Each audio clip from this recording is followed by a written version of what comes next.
Assalamualaikum semuanya. Semoga kalian semua dalam keadaan sehat dan dilancarkan rezekinya.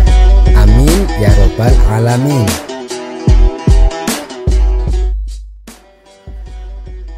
Dikisahkan saat Abu Nawas sedang berzikir di masjid, tiba-tiba datang seorang musafir dengan wajah ketakutan dan pucat pasi. Terlihat jelas bahwa sang musafir baru saja mengalami nasib sial. Abu Nawas pun lalu bertanya, "Apa yang terjadi denganmu?" Si musafir menjawab, "Aku telah dirampok, semua uangku diambil." Abu Nawas membalas, "Jangan khawatir, Allah pasti akan memberi gantinya." Namun si musafir tak menanggapinya sama sekali. Ia hanya duduk terdiam sambil meratapi nasibnya. "Kenapa kau masih saja risau? Allah pasti akan memberi gantinya," kata Abu Nawas meyakinkan. "Bagaimana aku bisa mempercayaimu, sedangkan aku tidak melihat hal itu bisa terjadi? Aku hanya ingin secepatnya pulang, tapi aku tidak punya ongkos," ujar si musafir dengan mata berkaca-kaca. "Berapa hartamu yang dirampok?" tanya Abu Nawas. 20 keping perak, jawab si musafir. "Baiklah, kau duduklah di sudut ruangan masjid. Aku akan membantumu," balas Abu Nawas. Sang musafir pun menuruti perkataannya. Kemudian Abu Nawas mulai meratap dan menangis mengadu kepada Allah untuk mengembalikan 20 keping perak milik sang musafir.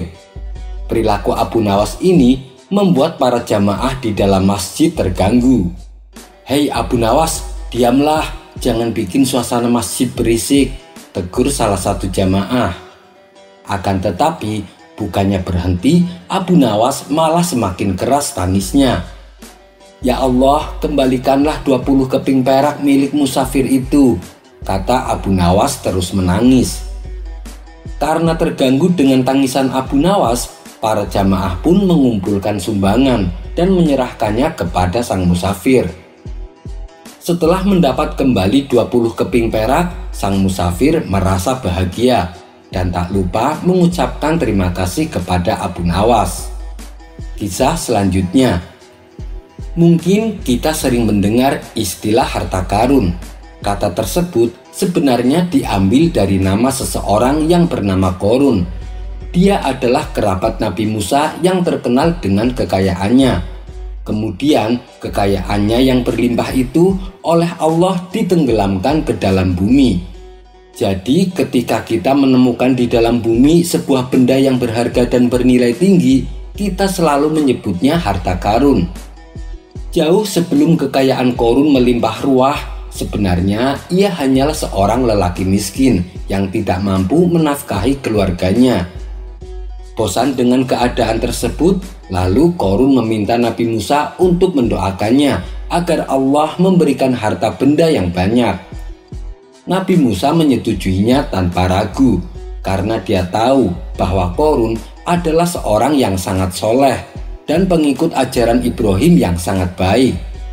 Allah pun mengabulkan doa Nabi Musa. Akhirnya Qorun kemudian memiliki ribuan gudang harta yang penuh berisikan emas dan perak.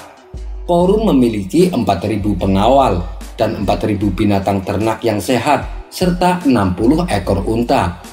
Belum lagi para pelayan yang membawa kunci-kunci gudang kekayaannya. Awalnya Qorun meminta doa kepada Nabi Musa agar menjadi kaya dengan tujuan untuk lebih taat beribadah dan membantu sesama. Namun lambat laun ia melupakan tujuan tersebut dan malah ingkar terhadap segala nikmat yang telah Allah berikan. Menurutnya, semua harta adalah buah dari kerja kerasnya, bukan anugerah Allah. Kedurhakaan Qorun kian menjadi-jadi manakala ia menghamburkan hartanya untuk kepentingan duniawi semata. Ia banyak mempergunakan hartanya dalam kesesatan, kezoliman, dan permusuhan, sehingga membuatnya menjadi orang yang sombong, mabuk, dan terlena dengan itu semua. Ia juga mendurhakai Allah dan memilih untuk menyembah sobek. yaitu sejenis dewa berkepala buaya serta dewa-dewa lainnya. Tak hanya durhaka pada Allah, dia pun kemudian mengkhianati Nabi Musa. Al-Quran sampai menyejajarkan pengkhianatan Qorun sama seperti Raja Fir'aun karena penolakannya terhadap ajaran tauhid yang dibawa Nabi Musa. Suatu hari, Nabi Musa diperintah oleh Allah supaya menunaikan zakat. Nabi Musa lalu mengutus salah seorang pengikutnya untuk mengambil zakat dari harta Qorun. Setibanya di sana, Qorun langsung marah dan tidak mau memberikan sedikit pun dari kekayaannya. Karena menurut Qorun, kekayaannya itu adalah hasil kerja keras dan usahanya sendiri. Tidak ada kaitannya dengan siapapun, tidak ada kaitan dengan Allah ataupun dewa manapun. Qorun sangat tidak suka dinasehati dan tidak suka diminta untuk berzakat oleh Nabi Musa. Karena itu, ia berusaha merusak dan menghancurkan citra Nabi Musa. Suatu ketika, ia pernah menyewa seorang perempuan untuk menuduh Nabi Musa telah berbuat zina. Ia juga mengajak masyarakat Bani Israel supaya berkumpul di tengah lapangan. Kemudian, Qorun mendatangi Nabi Musa. "Hai Musa, kaum kamu sedang berkumpul, mereka menunggu perintah dan larangan darimu." Mendengar hal tersebut, Nabi Musa bergegas pergi menuju ke sana. Di tengah-tengah Bani Israel, Nabi Musa berkata, "Siapapun yang mencuri akan kami potong tangannya. Siapapun yang memfitnah akan kami cambuk. Dan siapapun yang berzina, jika belum menikah maka akan dicambuk 100 kali. Dan jika sudah menikah akan kami lempari batu sampai mati." Qorun pun bertanya, "Meskipun kamu yang melakukannya, wahai Musa?" Nabi Musa mengiyakan, "Iya, meskipun itu adalah aku." Lalu Qorun mengatakan pada orang-orang Bani Israel bahwa Nabi Musa telah berzina dengan seorang perempuan. Tentu saja Nabi Musa menolak tuduhan Qorun. "Mana buktinya? Hadirkan perempuan itu ke sini," kata Nabi Musa. Qorun pun lalu memanggil perempuan yang telah dibayar untuk memfitnah Nabi Musa. Ketika perempuan itu datang, Nabi Musa berkata kepadanya, "Aku bersumpah terhadap Zat yang menurunkan kitab Taurat. Apakah benar aku bersamamu telah melakukan apa yang Qorun tuduhkan?" Dengan kuasa Allah, si perempuan mendadak tak bisa berbohong di hadapan Nabi Musa. "Tidak benar, wahai Musa, mereka telah berbohong. Mereka menjadikanku sebagai alat untuk menuduhmu berzina." Mendengar jawaban tersebut, Nabi Musa segera bersujud kepada Allah sebagai bentuk rasa syukurnya. Kedurhakaan Qorun mencapai puncaknya ketika ia merasa lebih baik dan lebih terhormat dari seluruh manusia, termasuk Nabi Musa. Ia mengatakan bahwa dirinya tidak membutuhkan nasihat kebenaran dari siapapun. Bahkan ia tidak merasa butuh dengan apapun, termasuk ampunan dan ancaman Allah. Baginya, seluruh harta miliknya sudah cukup untuk melakukan segala hal. Karena sudah tak mempan dinasehati, Nabi Musa lalu berdoa kepada Allah untuk membinasakan Qorun. Allah pun berfirman, "Wahai Musa, perintahkan bumi dan seisinya, maka dia akan patuh kepadamu." Nabi Musa pun berseru, "Wahai bumi, binasakanlah mereka semua." Seketika Qorun dan para pelayannya langsung mendapat azab. Mereka tewas terkubur ke dalam tanah. Pasca tewasnya Qorun dan para pelayannya, muncul desas-desus berhembus bahwa Nabi Musa melakukan itu supaya bisa menguasai semua kekayaan Qorun. Tak ingin menjadi fitnah, Nabi Musa kembali perintahkan bumi untuk menenggelamkan seluruh harta kekayaan Qorun. Wallahu a'lam bishawab. Kisah selanjutnya, Abu Nawas bukan hanya dikenal sebagai sosok yang cerdas dan digemari banyak orang, tetapi di balik itu semua, ternyata ia merupakan seorang yang gemar memelihara binatang. Di pekarangan rumahnya terdapat beberapa jenis binatang, mulai dari burung, keledai, ayam, dan juga hewan unta. Diketahui Abu Nawas memiliki seekor unta yang konon dapat berbicara layaknya manusia. Unta kesayangannya itu sering diajaknya pergi berjalan-jalan mengelilingi kota. Hingga pada suatu pagi yang cerah, Abu Nawas pergi mengembara bersama dengan si unta yang cerdik itu. Tak terasa ia terus berjalan, dan sampailah mereka berdua ke sebuah gurun pasir yang gersang dan sangat panas. Mengingat perjalanannya yang masih jauh, akhirnya Abu Nawas dan untanya memutuskan untuk berteduh di sebuah tempat. Ketika sampai di tempat itu, ia langsung merebahkan tubuhnya bersama dengan si unta yang cerdik tersebut. Dan saat itu terjadilah dialog antara Abu Nawas dengan untanya. "Wahai tuan, apakah perjalanan kita masih jauh?" tanya si unta. "Benar, perjalanan kita masih jauh. Kita harus melewati 2 gurun pasir lagi. Setelah itu barulah kita tiba di tempat tujuan. Dan di tempat itu kita akan mendapatkan penginapan yang nyaman," jawab Abu Nawas. "Baiklah kalau begitu tuan," balas si unta sambil menganggukkan kepalanya. Setelah merasa cukup beristirahat, mereka kembali melanjutkan perjalanannya.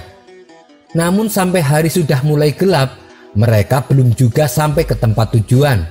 Dengan begitu, akhirnya mereka menghentikan perjalanannya kembali. Abu Nawas segera menyiapkan tenda untuk bermalam dan beristirahat. Abu Nawas dan untanya lalu menyantap bekal yang ia bawa dari rumah. Setelah itu, mereka tidur dengan nyenyak di dalam tendanya. Akan tetapi, malang bagi si unta. Ia tak diizinkan oleh Abu Nawas untuk tidur di dalam tenda karena tendanya memang sangat kecil. Si unta tersebut akhirnya merasa kedinginan. Ia berpikir jika harus tidur di luar seperti ini, keesokan harinya ia akan jatuh sakit dan tidak dapat melanjutkan perjalanannya kembali. Ketika malam semakin larut, si unta membangunkan Abu Nawas. Ia pun berkata kepada Abu Nawas, "Wahai tuan, saya sangat kedinginan. Izinkan saya menitipkan ujung kaki untuk masuk ke dalam tenda." Abu Nawas ternyata tidak merasa keberatan. Ia menganggap dengan adanya ujung kaki unta itu tidak akan mengganggu tidur nyenyaknya. Namun beberapa saat kemudian si unta berkata lagi, "Wahai tuan, saya sangat kedinginan. Izinkan saya memasukkan kaki depan saya ke dalam tenda agar besok saya kuat berjalan membawa tuan di atas punggung saya." Tanpa berpikir panjang, Abu Nawas langsung mengizinkan permintaan untanya itu. Akan tetapi sesaat kemudian si unta berkata lagi, "Wahai tuan, hidung saya mulai berair. Kalau dibiarkan seperti ini, besok saya pasti akan sakit dan tidak bisa membawa tuan di atas punggung saya. Oleh karena itu, izinkan saya berada di dalam tenda." Abu Nawas pun masih mempersilahkan si unta untuk masuk ke dalam tendanya. Ternyata hal itu terus berulang hingga Abu Nawas tidak menyadari jika sekarang ia malah tidur di luar tenda, sedangkan si unta tidur di dalam tenda. Kali ini ia yang merasa sangat kedinginan. Keesokan harinya ia baru menyadari jika dirinya tidur di luar. Abu Nawas kemudian masuk ke tendanya dan melihat untanya masih tertidur nyenyak di dalam tenda. Lantas Abu Nawas membangunkan untanya. Ia pun bertanya kepada si unta, "Kenapa aku yang jadi tidur di luar, sedangkan kamu malah tidur di dalam tenda?" Si unta cerdik itu menjawab, "Wahai tuan, saya kan tidak mengusir tuan. Saya sudah meminta izin terlebih dahulu kepada tuan. Tuan juga mengizinkan anggota tubuh saya masuk ke dalam tenda. Hal itu saya lakukan agar pagi ini saya kuat menggendong tuan di atas punggung saya untuk terus melanjutkan perjalanan," kata si unta dengan santainya. Ada-ada saja kamu. Engkau memang unta yang cerdik. Aku yang biasa dikenal orang paling cerdik, ternyata masih bisa kalah denganmu," jawab Abu Nawas sambil menggeleng-gelengkan kepalanya.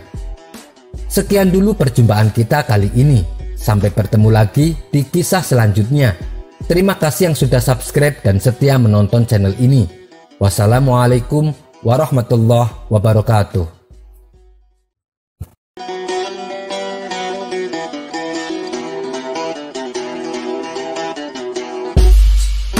Assalamualaikum semuanya.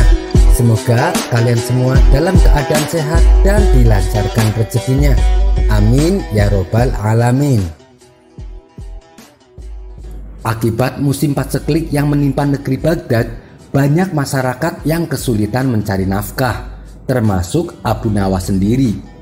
Sebenarnya ia bisa saja menerima tawaran Baginda Raja untuk menjadi pejabat istana. Dengan begitu, kehidupan ekonominya Abu Nawas tentu tidak akan kekurangan. Akan tetapi, ia sudah berjanji bahwa dirinya tidak akan mau menjadi pejabat. Ia lebih memilih menjadi masyarakat biasa. Alasan sederhananya adalah ia takut terlena oleh gelimang harta yang suatu saat nanti akan dipertanggungjawabkan di akhirat kelak. Ia pun kini hidup sederhana apa adanya. Dan karena sedang dilanda musim paceklik, Abu Nawas terpaksa harus menjual rumah satu-satunya, hanya sekedar untuk memenuhi kebutuhan hidupnya. Abu Nawas menjual rumah pada saudagar kaya. Dalam akad jual beli tersebut, Abu Nawas meminta satu syarat. "Tuan, saya bersedia menjual rumah saya, tapi ada syaratnya." "Apa syaratnya, Abu Nawas?" tanya saudagar kaya. "Saya hanya ingin setiap saat saya diperbolehkan mengunjungi paku yang menancap di ruang makan, karena itu adalah paku kesayangan saya," jawab Abu Nawas. "Oh, tentu saja boleh Abu Nawas," balas saudagar kaya. "Baiklah, kalau begitu saya bersedia menjual rumahnya kepada tuan," ujar Abu Nawas. Singkat cerita, rumah Abu Nawas kini ditempati oleh keluarga saudagar kaya. Beberapa hari kemudian, saat jam makan siang, Abu Nawas mendatangi rumahnya yang telah dijual. Ia masuk ke ruang makan hanya untuk melihat paku kesayangannya. Melihat kehadiran Abu Nawas, keluarga saudagar kaya yang sedang makan siang mengajaknya untuk ikut makan siang bersamanya. Abu Nawas dengan senang hati menerimanya. Hari berikutnya, saat jam makan siang, Abu Nawas kembali datang dengan alasan yang sama, yaitu mengunjungi paku kesayangannya. Karena si saudagar kaya sedang makan siang, ia kembali mengajak Abu Nawas untuk makan siang bersama keluarganya. Lagi-lagi, tawaran tersebut diterima Abu Nawas dengan sukacita.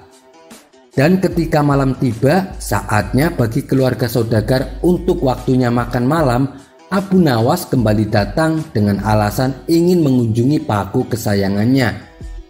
Si saudagar yang sedang santap makan malam bersama keluarga kembali mengajak Abu Nawas untuk makan malam bersamanya. Abu Nawas dengan senang hati menerima ajakan tersebut. Karena seringnya Abu Nawas datang pada saatnya jam makan, membuat keluarga saudagar tersebut merasa jengkel. Tapi ia tak berani melarangnya, karena ia telah menerima syarat dari Abu Nawas saat perjanjian jual beli rumahnya. Akhirnya lama-kelamaan si saudagar tidak tahan dengan kelakuan Abu Nawas. Ia pun akhirnya mengembalikan rumah tersebut kepada Abu Nawas tanpa meminta ganti apa-apa. Kisah selanjutnya.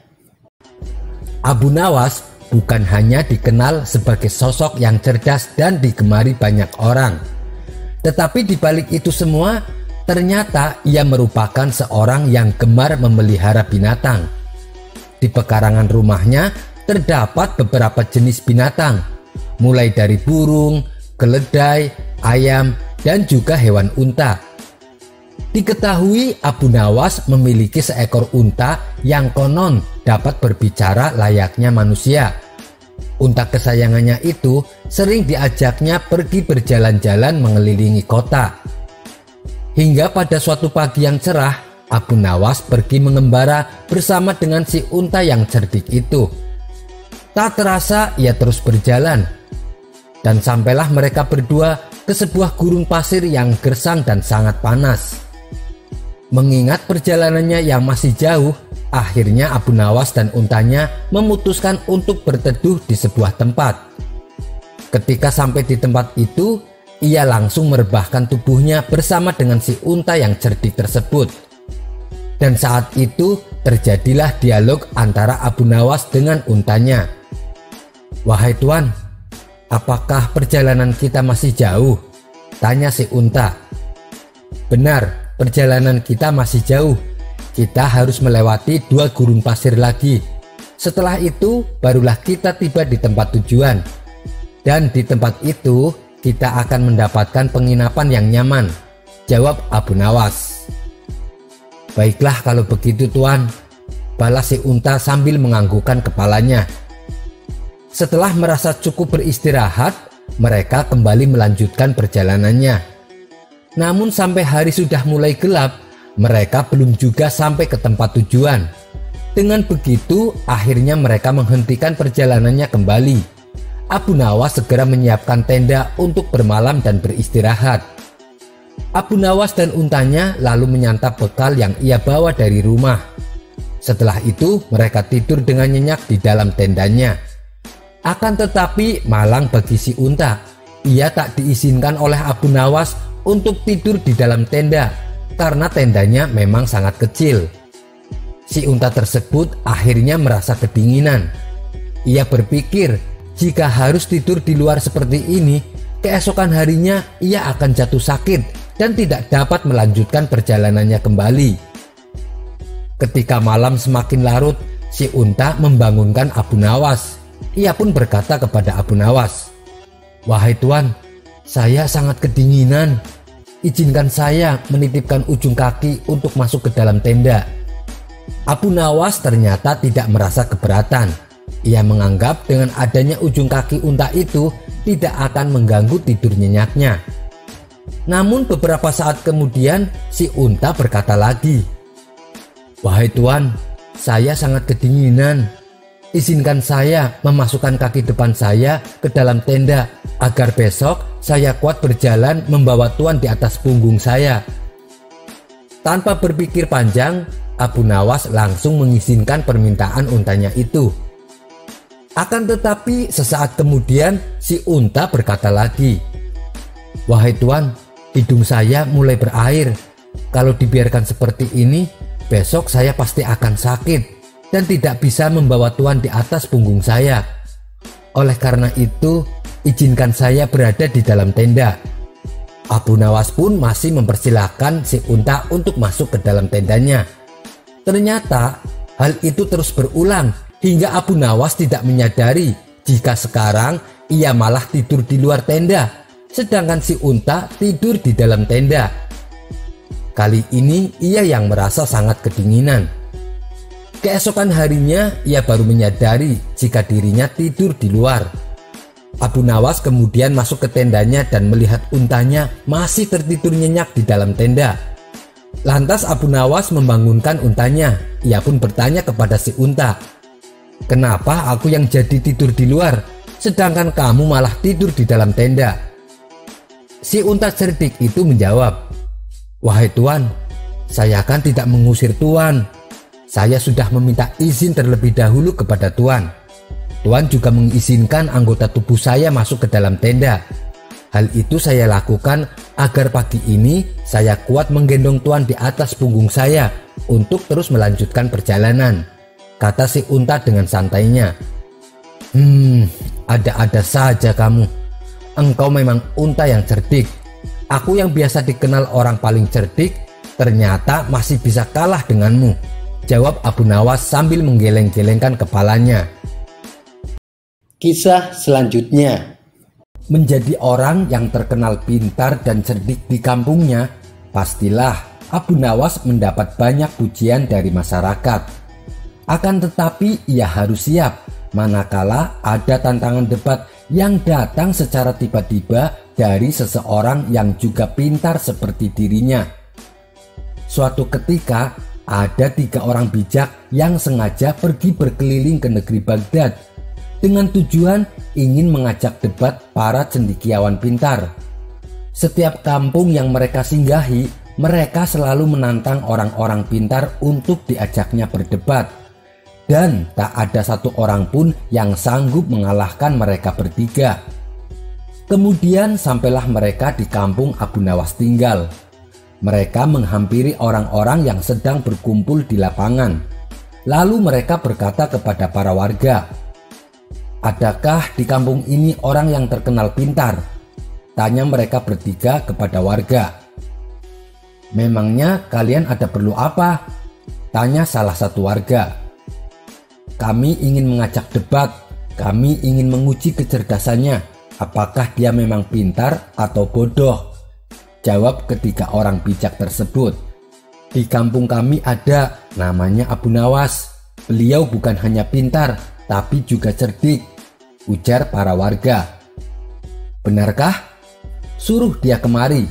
Kami akan menantangnya debat di lapangan, biar kalian bisa menyaksikannya," kata orang bijak dengan sedikit nada mengejek. Maka salah satu warga segera bergegas menuju rumah Abu Nawas. Setibanya di rumah Abu Nawas, orang itu berkata, "Hei Abu Nawas, ada 3 orang bijak dari negeri seberang.